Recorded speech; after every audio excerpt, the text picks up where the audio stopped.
नमस्कार मित्रांनो, Prajakta goat farm YouTube चॅनलवरती स्वागत आहे आपलं. आजचा व्हिडिओ काढण्याचा पाठीमागलं कारण सांगतो. शेळीपालनामध्ये नियोजन हे महत्त्वाचा विषय आहे, अतिशय महत्त्वाचा विषय.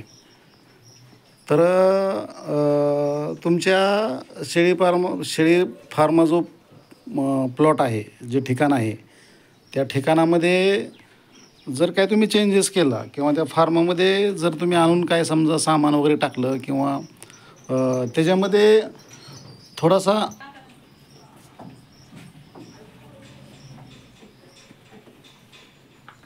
तर सांगायचा महत्त्वाचा विषय.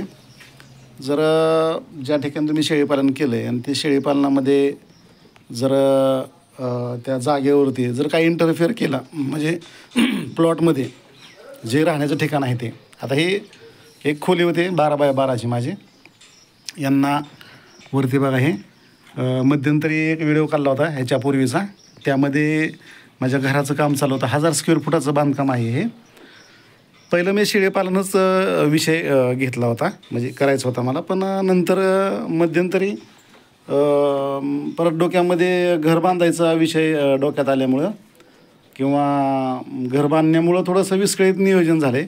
त्यातूनही मी विषयाला त्या मात देत शेळीपालन हा व्यवसाय केला आहे.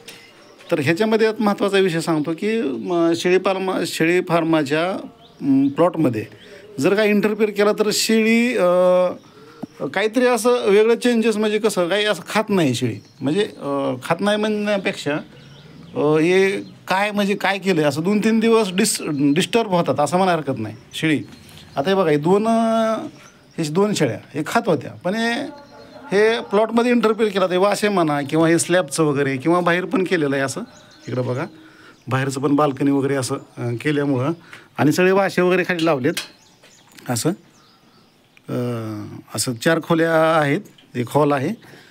तर असा इंटरफेअर केल्यामुळं साधारण शेळी थोडंसं आपल्या म्हणजे ज्या ठिकाणी ते खातात, राहतात, बसतात त्या ठिकाणी जर का असा इंटरफेअर केला तर शेळी थोडीशी म्हणजे डिस्टर्ब होते आणि खात नाही बरं का चारा. हे मी नोटीस केलेला विषय, म्हणजे कुणाचं सांगत नाही ह्याच्यामध्ये.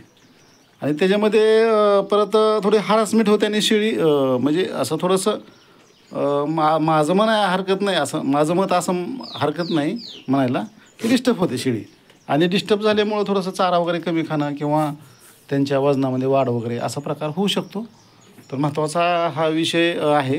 त्यानंतर शेळीपालनामध्ये म्हणजे माझ्या चुका सांगतो. ही चूकच सांगितली माझी की चूक म्हणजे कशी सांगितली की ह्याच्यामध्ये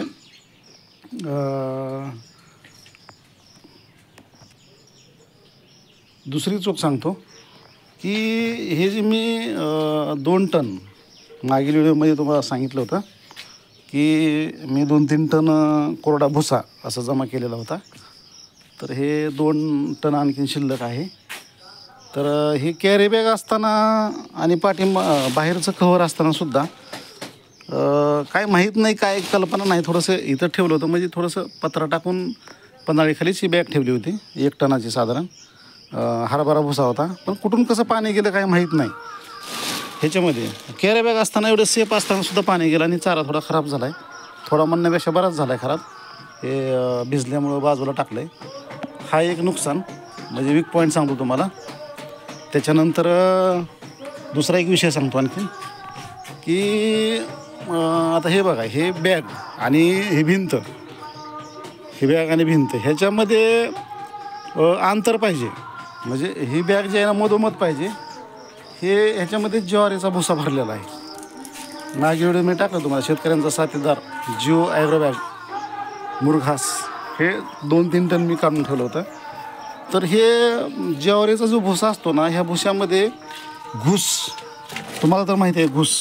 तर ही असं जे म्हणजे आडगळीची जागा आहे, इथून घुस आत शिरून ह्या आडगळीच्या जागेतून तिनं बॅग फोडली.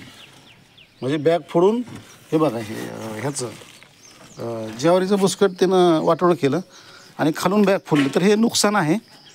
तर तुम्ही बॅग जर समजा ही घेतली किंवा भरून ठेवली कशानं, तर ही बॅग भिंतीला न चिटकवता मधोमध ठेवायची. अतिशय महत्त्वाचा विषय. मला वाटतं बरंचसं नुकसान झालं आहे त्याच्यामध्ये माझं. इथून ह्या साईडनं दिसत असेल कदाचित. हां हे बघा, इथं हे बघा, हे बघा, हे बघा, ही बॅग अशी फोडली माझी खालून बुडातून बघा. हे बघा, विशिष्ट असा वास येतो त्यांना ज्वारीचा. त्यात 31% ज्वारीचं प्रमाण असतं. तर इथून ही बॅग फुलली माझी त्याने. हे बघा, हे बघा. तर सांगायचं महत्त्वाचं, जर भविष्यात तुम्ही कोणी जर बॅग घेतली किंवा त्याच्यामध्ये चारा असा ठेवला तर त्या चारा नियोजनामध्ये ही जी आहे ना बॅग मधोमध ठेवायची, जेणेकरून अडचण निर्माण होणार नाही. आता हा प्लॉट आहे बाहेरचा परिसर, हे सामान वगैरे सेंटरिंगचं पडलेलं आहे इथं बघा. असं डिस्टर्ब झाल्या शेळ्या, तुम्हाला असं सांगायला हरकत नाही.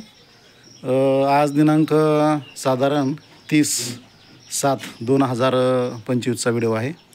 वेळ आहे साधारण 12:30-11ची वेळ आहे. आज बुधवार असल्यामुळं कामं बंद आहे.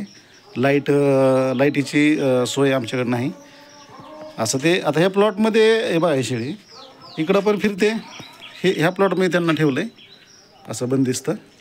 त्यानंतर ह्या प्लॉटमध्ये पण ह्या खोलीमध्ये पण फिरतात ही. नंतर इकडं पण बेडरूम आहे अशी काढलेली.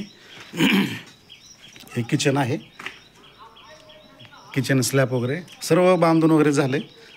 कटिंग वगैरे चालू आहे त्याची. हे बघा. तर ह्या प्लॉटमध्ये ते मनसोक्त आपण विषयांतर होतं आहे. तर ह्या प्लॉटमध्ये फिरतात. पण हे वाशे वगैरे असल्यामुळं ना असे डिस्टर्ब झालेत.